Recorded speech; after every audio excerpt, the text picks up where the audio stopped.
Oh, ada investasi tapi nggak lapor SPT. Oh, ada investasi tapi nggak lapor SPT.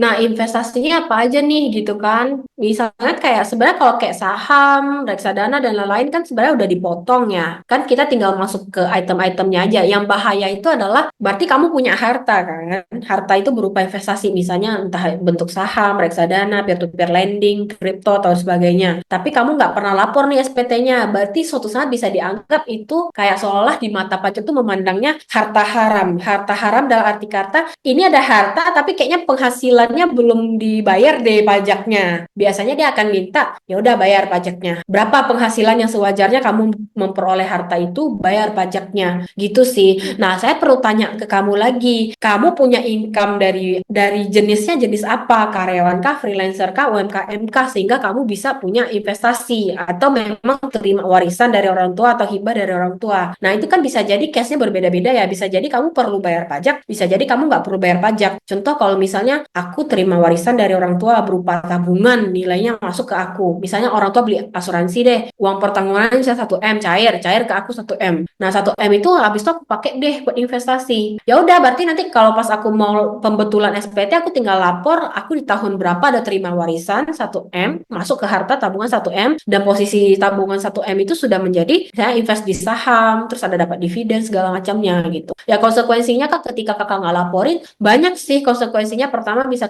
dikejar pajaknya. Terus nanti pajak-pajak dari investasi kakak tuh kalau masih ada kewajibannya kan bisa jadi dikejar juga. Contoh kalau invest di saham dapat dividen itu kan harus dipertanggungjawabkan tuh. Apakah dikonsumsi atau diinvestasi gitu.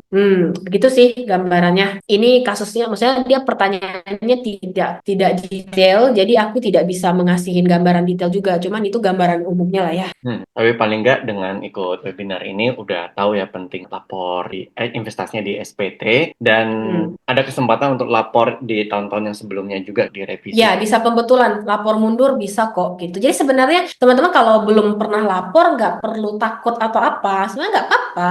Nanti pasti ada caranya terbaiknya kayak mana kita merapikannya gitu.